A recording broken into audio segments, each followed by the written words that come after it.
Donald Trump, less than 1 month in what is, in effect, his second term, has achieved more change and he has 4 years remaining. This will be the most transformational period in modern American history. We are looking at the endgame state of Zelensky's regime. Is Europe even relevant in this? Because there is a lot of noise in the media about divided voices in Europe.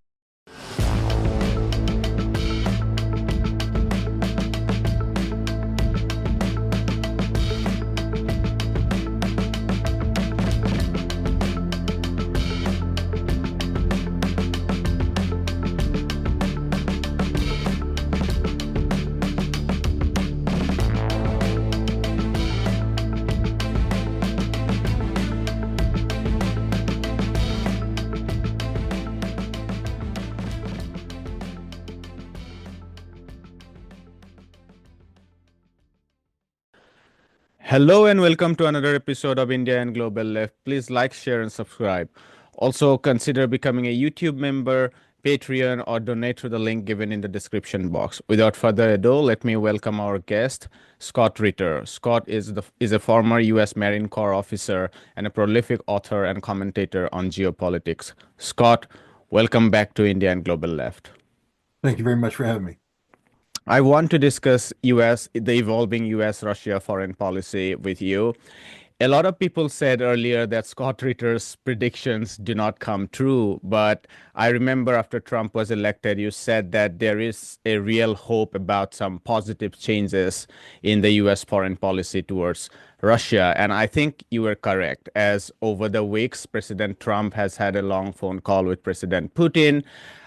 Top national security officers from United States and Russia have met in Saudi Arabia, followed by Marco Rubio saying that the Russians really came with open mind. Meanwhile, Treasury Secretary Scott Bessent and retired General Kate Kellogg were sent to Kyiv to pressurize Zelensky to make more concessions. I just wanted to ask you, what made you believe that such a radical change in U.S. foreign policy towards Russia was possible? Because it was the only logical step forward. To continue the policies of the Biden administration would lead inevitably to a nuclear conflict between Russia and the United States. Russia's interests in Ukraine are existential in nature, literally life and death. And if the United States continued to press Russia, on the Ukraine front to work with Europe to escalate, the escalation ladder could only lead to one thing, which is nuclear war. And the Trump, candidacy made it clear early on that they were not interested in seeking a nuclear confrontation with Russia, that they were seeking an end to the conflict. So, logic is the only thing. Donald Trump is a businessman. He deals with transactional relationships, and a nuclear conflict, the only transaction is death. So any common sense person, anybody with a smidgen of common sense, would know that Donald Trump would be taking an alternative course. And the other thing is that when you are engaged in making changes of this magnitude, these changes cannot be incremental, and they cannot be done with lengthy pauses between steps. When you have so many enemies aligned against you, so many people trying to undermine what you're trying to accomplish, you have to keep them off balance. It's a simple manifestation of John Boyd's, OODA loop theory, getting inside the opponent's decision-making cycle. And Donald Trump has executed this flawlessly. It's the only option he had. You hit hard and you keep hitting hard and you keep hitting hard and you keep hitting hard, and you never allow your opponents to adjust or recover, and you dominate and you win. And that's the strategy I knew he was going to take. And it's the strategy he took because it's the only strategy that can lead to success.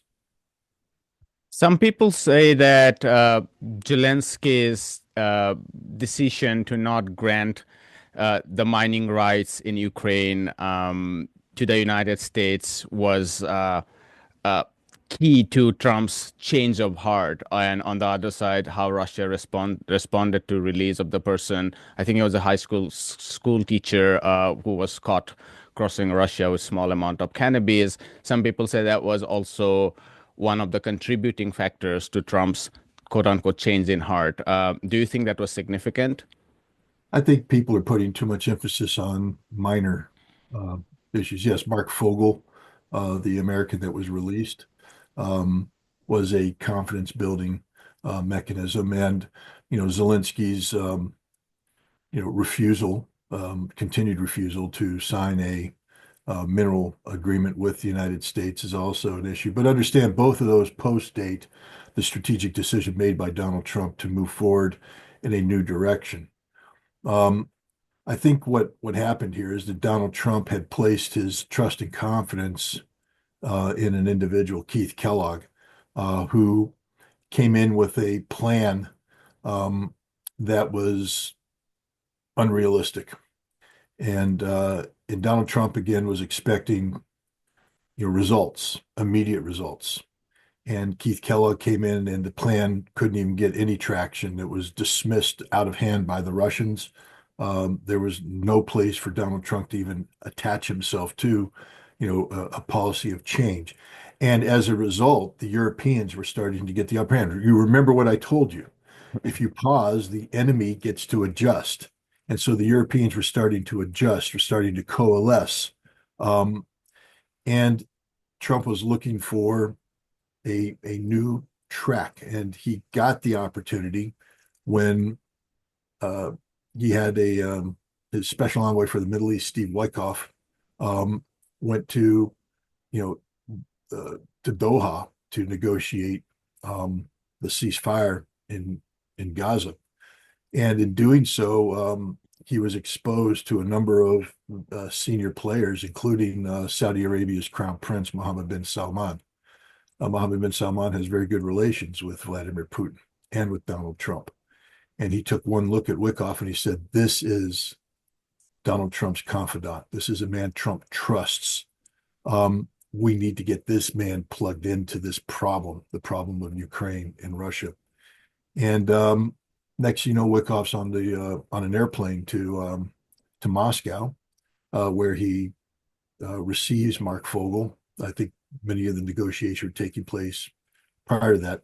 But while he was there, he met with Vladimir Putin. I don't know how many people understand that. And he met with probably one of the most important people in this entire um, escapade, Kirill Dmitriev, who is the head of the Russian Sovereign Investment Fund.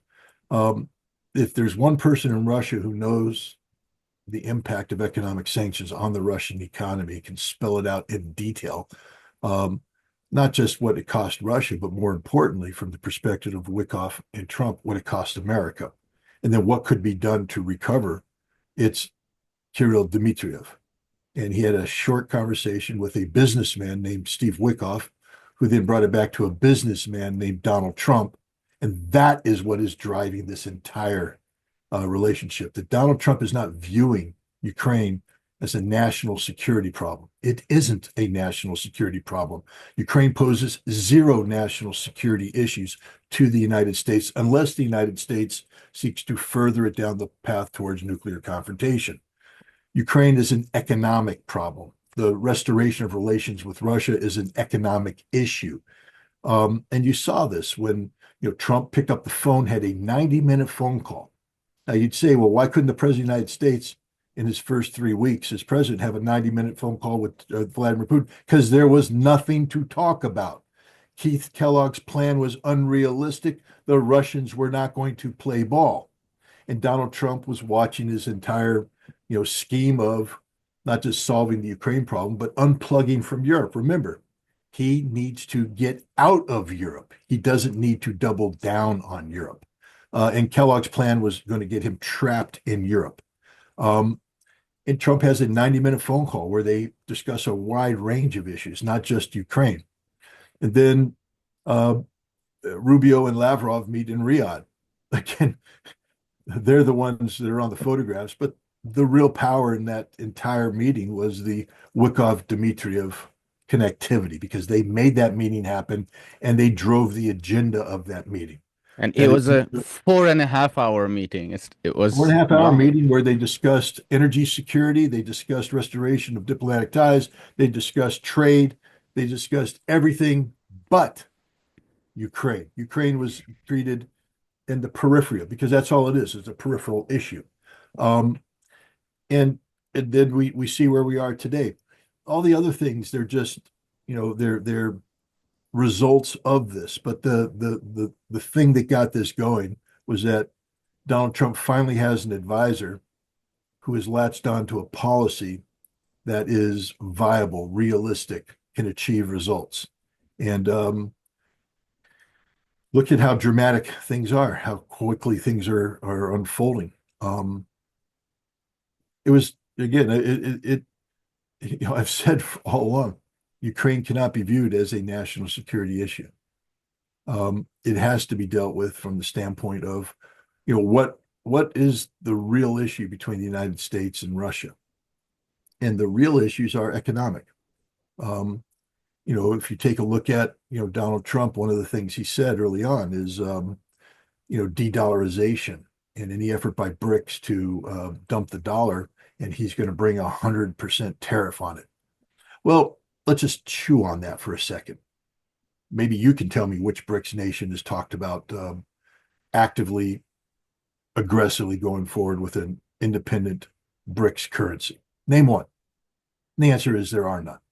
Even when Vladimir Putin presented his note at the Kazan, he said it's theoretical.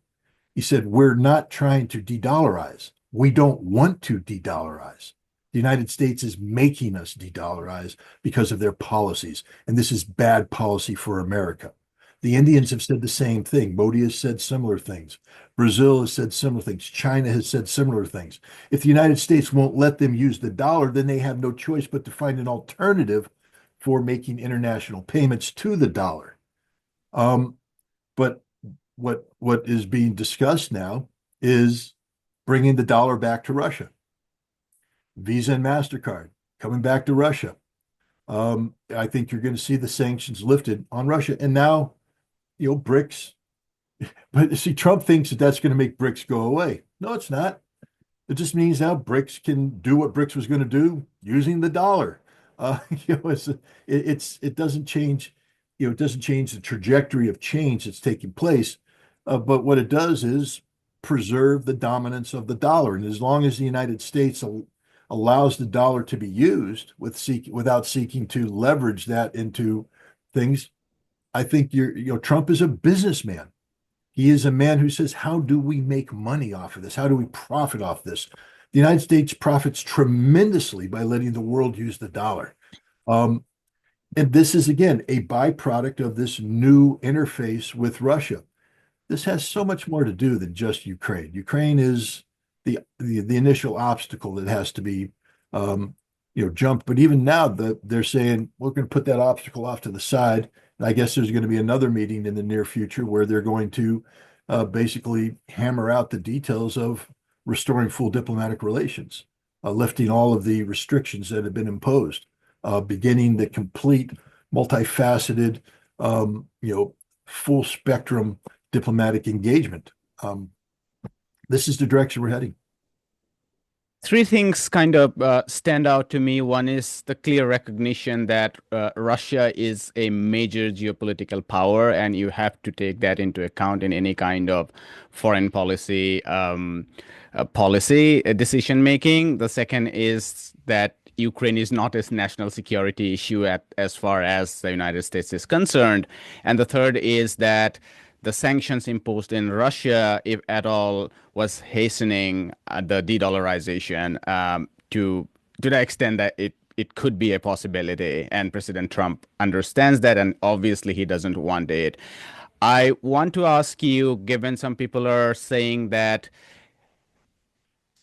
Trump also sees that all this is sending Russia closer to China, and given Washington is very clear that China is at best a rival, if not an enemy.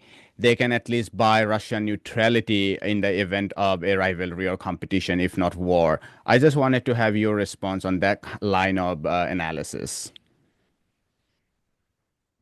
This isn't 1968, and this isn't Richard Nixon, and this isn't Mao Zedong.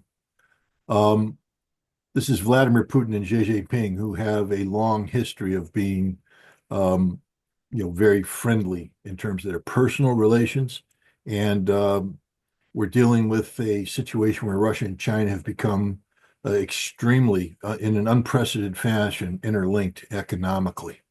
And they have they have shared geopolitical interests around the world um, that are keyed on, American aggressive posturing vis-a-vis Ukraine when it comes to Russia and vis-a-vis Taiwan when it comes to China. And most importantly, they have one of the longest shared borders in the world. Um, when people talk to the Russians and Chinese about, you know, their friendship and what drives, they say, we're neighbors. We have no choice. Um, so I just think it's amateurish in the extreme to talk about separating Russia from China or buying Russian neutrality. That isn't going to happen. Vladimir Putin's not a child. I mean, to be honest, that question implies that the Russians are childlike and Vladimir Putin is a child. He is an adult. Let me just remind everybody listening that Vladimir Putin's Russia kicked America's butt, kicked Europe's butt, economically, diplomatically, militarily. So why now is Russia going to fold like a little child because daddy came home and threatened to take his belt off? No, this is stupid. Russia and the United States have a transactional relationship taking place, which is going to be um, entered at the expense of Ukraine and Europe. Um, Russia is not going to change its relationship with China. If anything, Russia will use its closeness with China to help compel the United States to enter into a similar transactional engagement with China over Taiwan, resolving the Taiwan issue. Donald Trump, again, is a transactional man. He is not seeking a war with China. This is what people need to understand. Just because he says that China is our adversary, it's an economic adversary, a competitor. He is not looking for a war with China. So, if anything, the interaction with Russia serves as a template that can be used in the Pacific to resolve the Taiwanese issue so that the United States and China can enter into similarly beneficial trade relationships that the United States is entering with Russia. That is the goal. That is the objective. I think there's too many people who are live in a fantasy world driven perhaps by past practice that think that the United States is seeking military confrontation with China. I remind everybody listening, this is a revolution, people. America is in the midst of a revolution. What you thought you knew about America, you don't know. If you don't recognize the revolution, you know nothing. If you're going to cite to me a Brookings report written 3 years ago, it only shows your ignorance. I don't want to hear about a Brookings report written 3 years ago. I don't want to hear about a Council for Foreign Relations report that was written 2 years ago. None of that matters. All of those reports were linked to the deep state, to the establishment viewpoint. The establishment is dead. It is being slaughtered in the streets of America as we speak. Things are going to be happening here. They're going to shock all of you. Institutions that you thought were rock solid, that have been around for decades, will disappear overnight.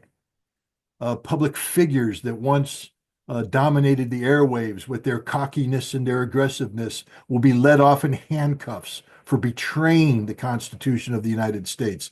We are in the midst of a constitutionally driven revolution. And from that comes a complete change in how the United States seeks to interface with the world. Since when has an American president, less than a month into his term, turned to the Pentagon before they've done any national security strategy workup and say, I want you to reduce the budget by 40% in 5 years? Name one president that did that, and you cannot. It has never happened before. Revolution. And if you're not buying into it, you're just going to be sitting back, getting it wrong on everything.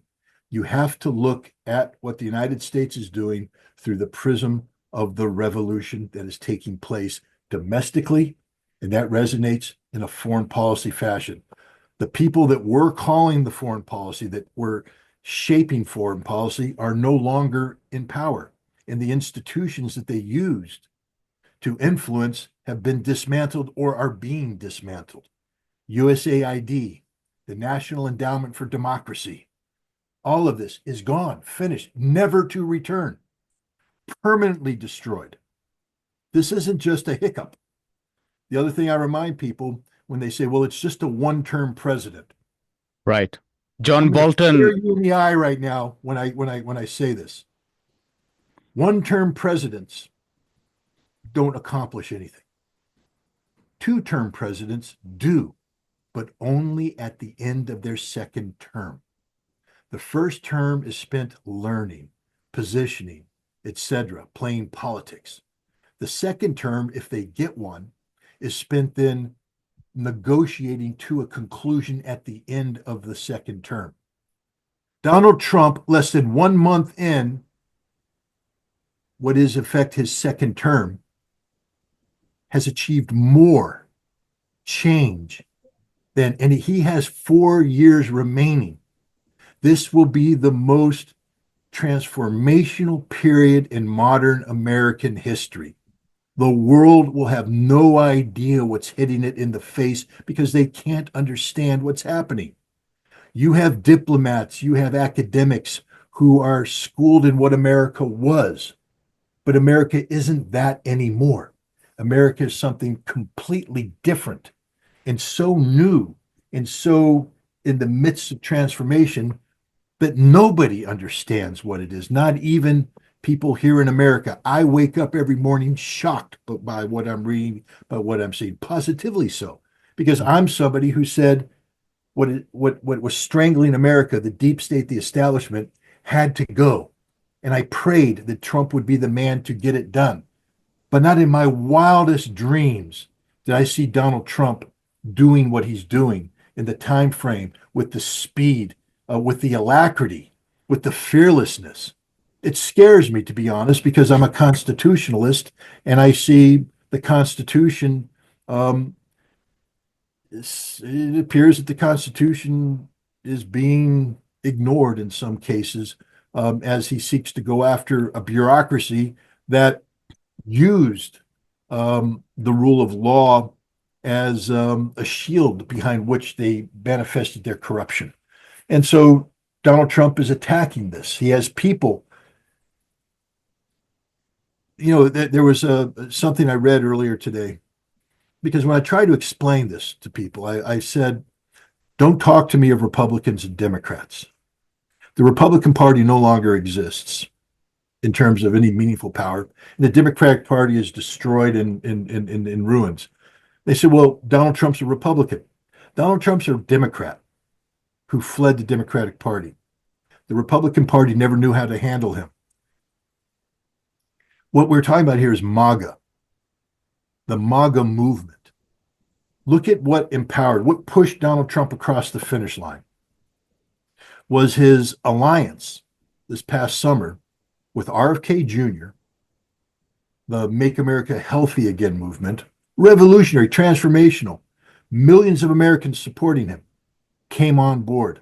Tulsi Gabbard, a Democrat who resigned from the number 2 position, the Democratic National Committee, to support Bernie Sanders, and then was betrayed by Bernie, Hillary, and everything. Very popular amongst people of a certain age group and a certain mindset. And then Elon Musk, whom, I mean, how do you describe Elon Musk except revolutionary? And when these 3 people joined forces with Donald Trump, this is not a political movement that we have ever seen in modern times. This is not a Democratic movement. This is not a Republican movement. This is something totally different, totally new, revolutionary in scope and scale.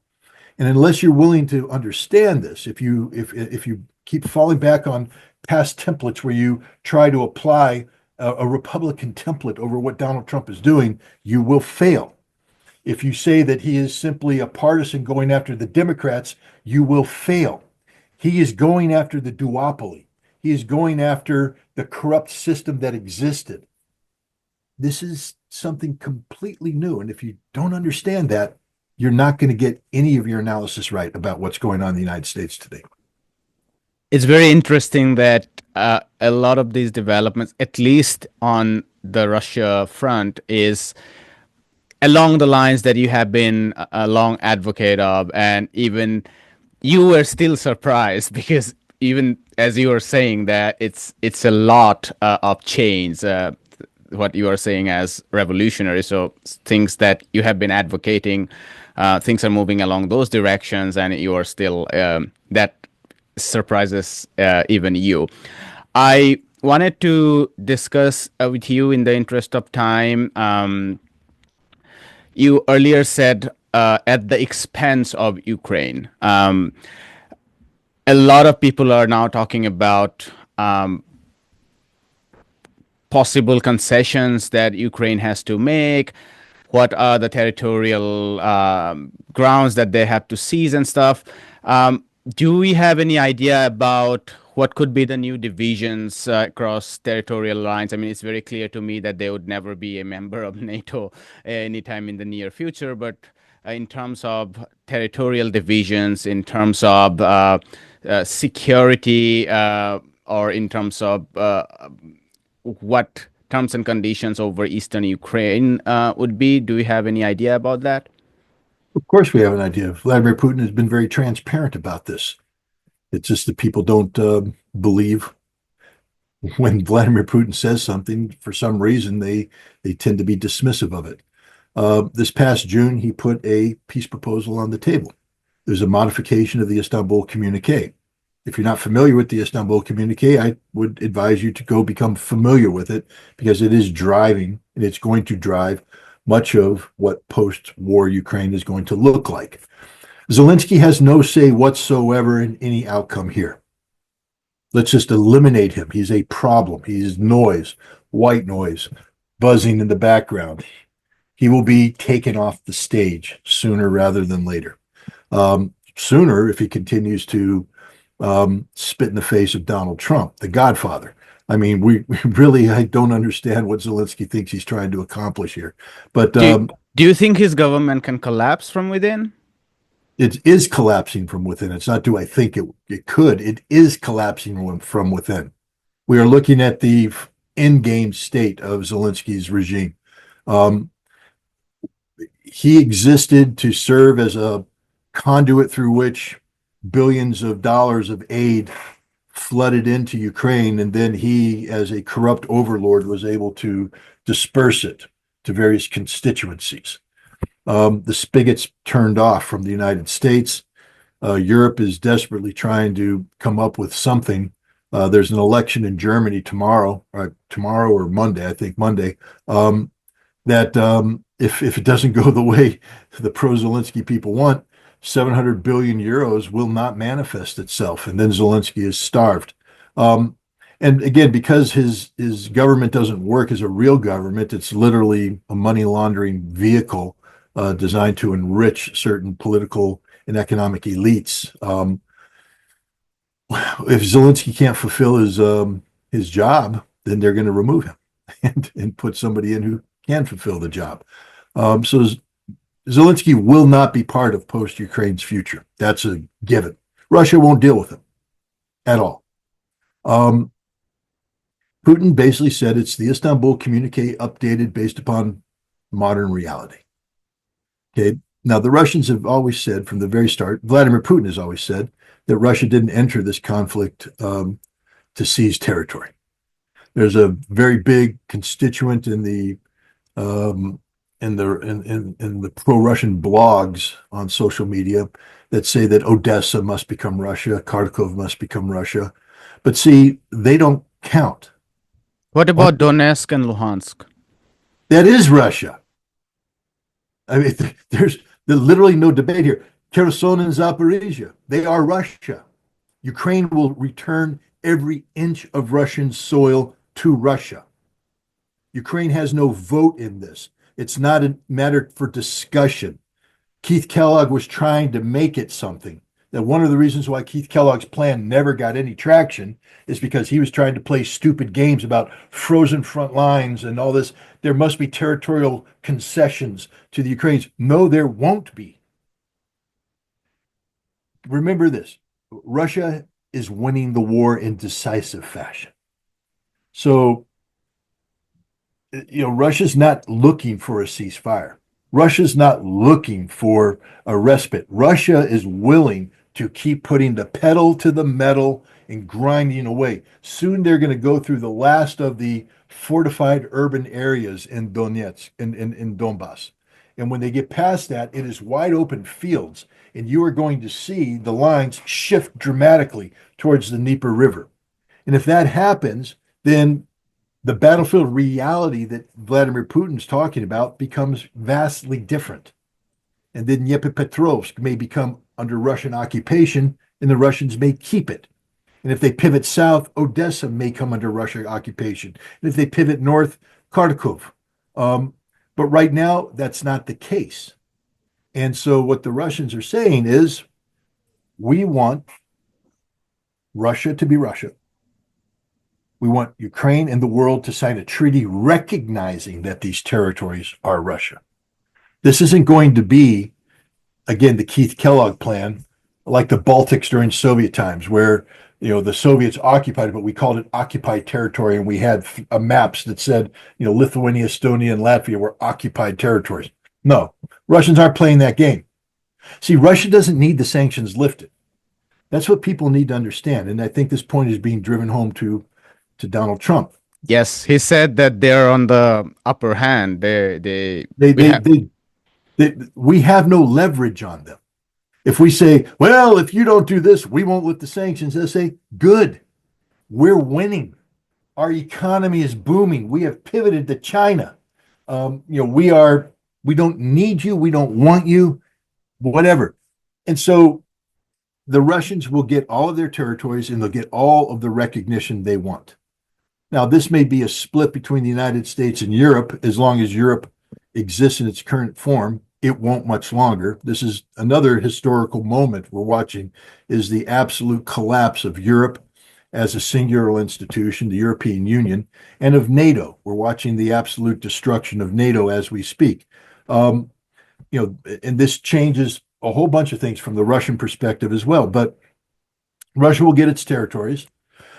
Denazification means that Russia will control the post-war government of Ukraine to ensure that constitutional changes are made that outlaw the Banderist movement and various Ukrainian nationalist movements, that they are illegal to operate on Ukrainian soil.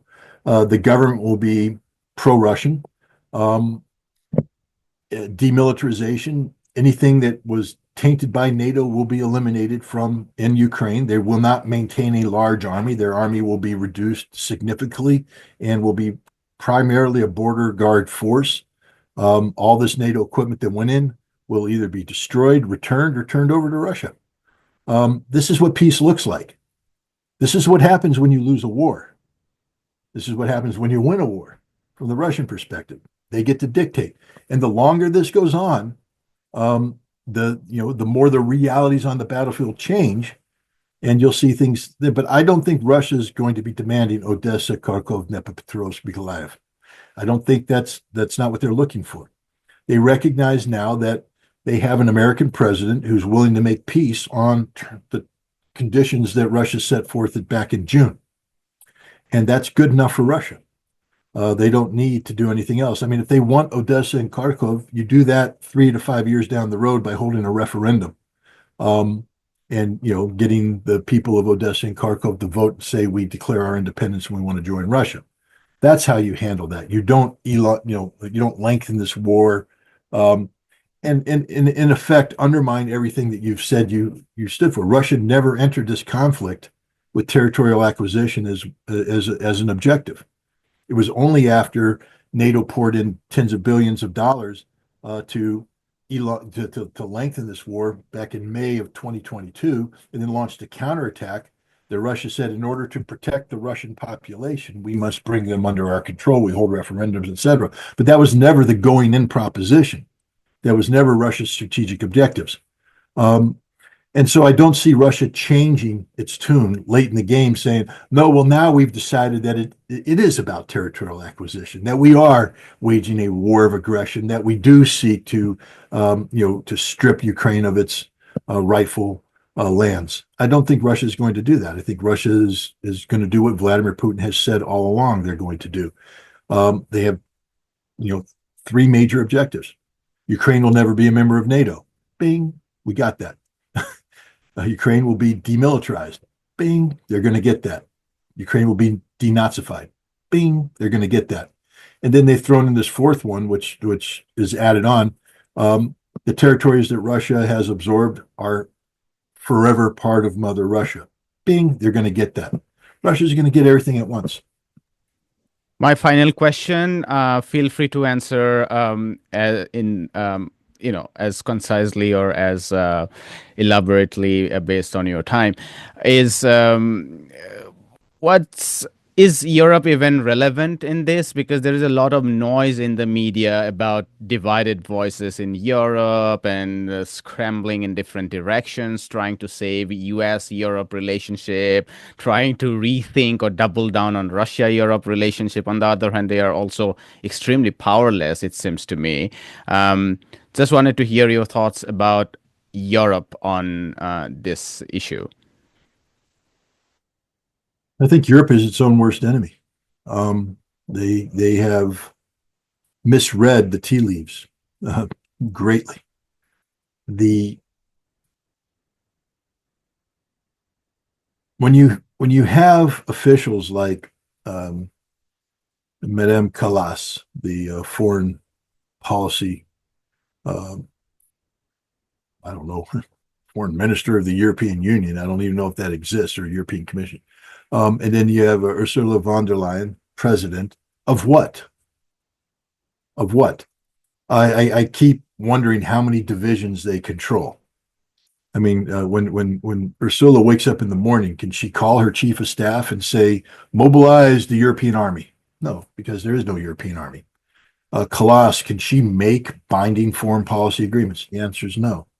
And yet they're out there speaking as if they can, as if they represent something. But what they think they represent never existed and doesn't exist today.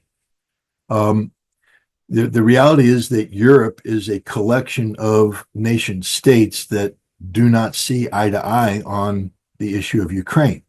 And as long as you try to shoehorn them into a singular policy that isn't backstopped by the United States, that's the most important thing. You see, this European disunity could be papered over by American power, American dominance. But now that the United States has said we don't want to play this game and we're going to throw a lot of the post-conflict issues to Europe, Europe doesn't know what to do because there is no Europe. Europe doesn't exist, not in reality. France exists, Germany exists, England exists, Italy exists, Poland, the Baltic states, they exist, but Europe doesn't exist.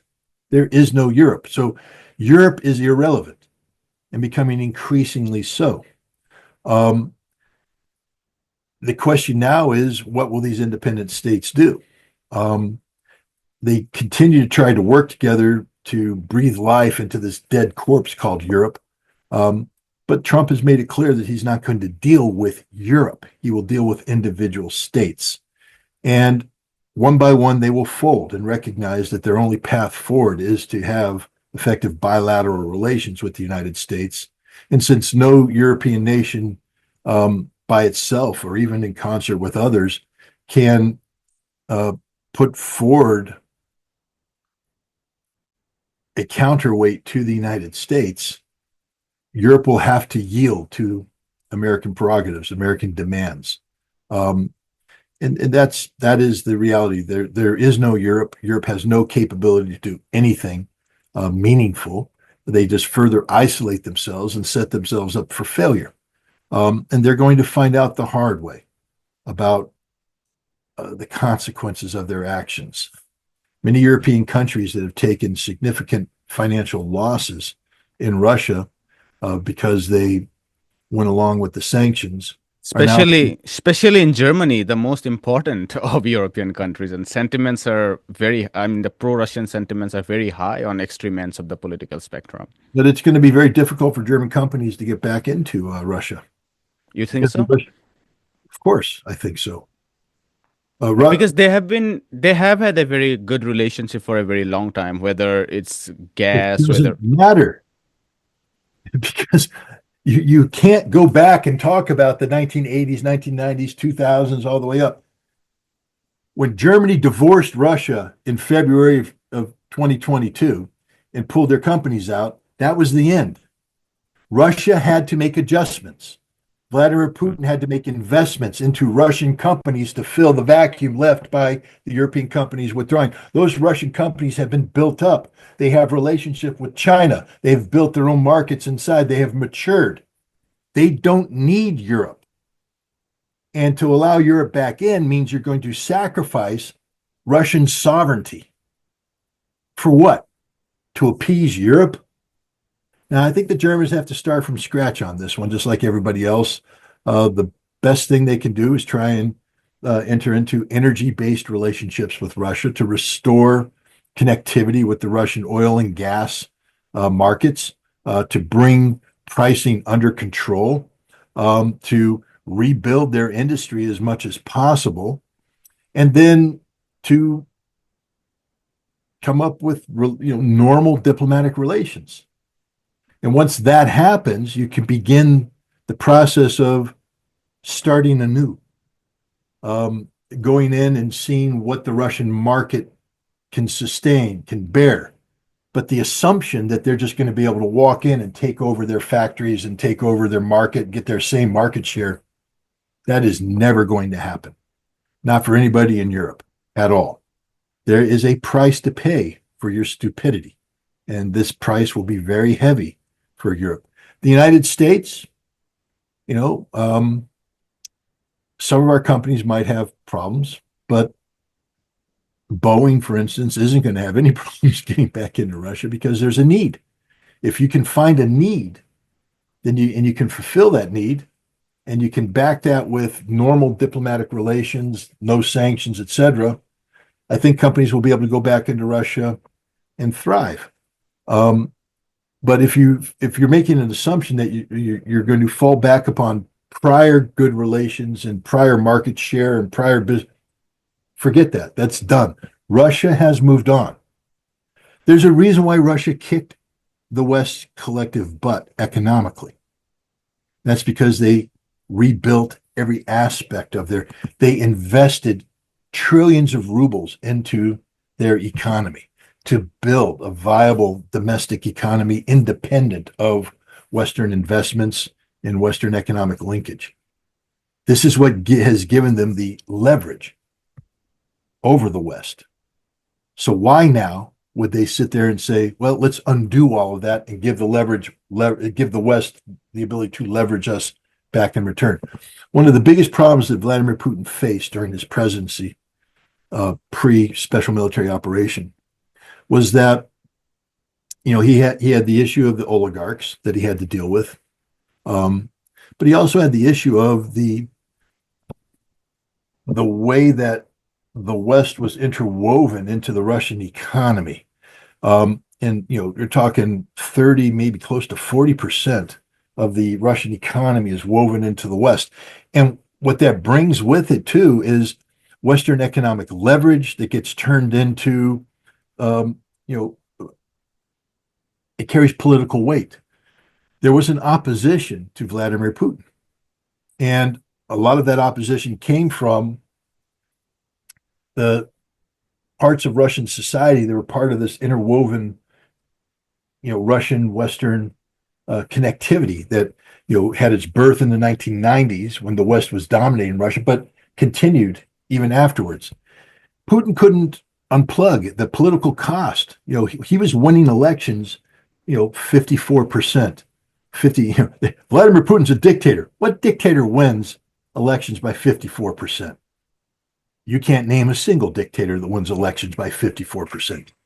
He's not a dictator. He's a democratically elected president of Russia, and he knew that he had a margin, and that um, if he alienated 30% of the population, that he could in fact lose an election. So he had to allow these relationships to go, even though it was unhealthy for Russia in the long term. Then the war came. Putin didn't divorce Russia from the West. The West divorced itself from Russia. The greatest gift the West ever gave Vladimir Putin was its self destruction, its self immolation, its, you know, committing Harry Carey, saying, we're done with Russia, we're unplugging from Russia. And Putin went, thank you. You've just liberated me. And now he has built a firewall that prevents that kind of Western intervention. He's not going to undo that. He's not going to say, okay, come back in and create the headaches all over again. It doesn't mean that the West can't come back to Russia, but they will come back on Russian terms, not on their terms. They have no leverage whatsoever over Russia. That's the important thing people need to understand here. The West has no leverage on Russia at all. The United States is big enough to where we can talk about a mutually beneficial relationship, but Russia will make no concessions to get this mutually beneficial relationship. Russia will get what it demands out of this conflict, and what the United States gets is normalized relations with Russia that can be built. But Russia's not going to concede anything because they don't have to. They're winning. They've won in many ways. So, yeah, I don't see Europe. Uh, Europe lives in a fantasy world. And I think they're finally waking up to the fact that they have made a huge and horrible mistake regarding Russia.